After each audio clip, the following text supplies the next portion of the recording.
స్పందిస్తా ఉంది కదా, అటువంటి ఆమె సొంత చెల్లెలే స్పందిస్తా ఉన్నా కూడా ఆమె ఆయన మీద అంత అభిప్రాయాలు చెప్తా ఉంది. బట్ ఆమె షర్మిలమ్మని నమ్మే అవకాశం మీరు లేదా, నమ్మటం లేదు మీరు? మేము షర్మిలమ్మను నమ్మము, ఎవరిని మేము జగన్ అన్నే నమ్మేది. జగన్ అనే సార్ వస్తే అన్ని చేస్తాడు. ఇప్పుడు ఇద్దరు కూడా ఆ వైఎస్ఆర్ బిడ్డలే, వైఎస్ఆర్ మహనీయుడు, ఆయన పరిపాలన చాలా బాగా చేశాడు. బట్ అదే ఆయన బిడ్డలే కదా ఇద్దరు కూడా, జగన్మోహన్ రెడ్డి అయినా షర్మిలమ్మ కూడా. షర్మిలమ్మని ఎందుకు మీరు నమ్మట్లేదు, జగన్ మీరు ఎందుకు నమ్ముతున్నారు?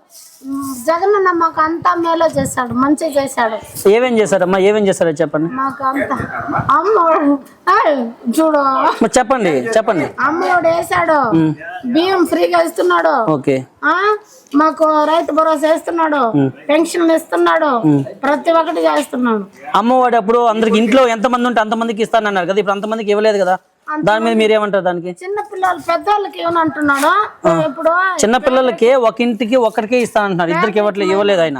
ఇప్పుడు ఇప్పుడు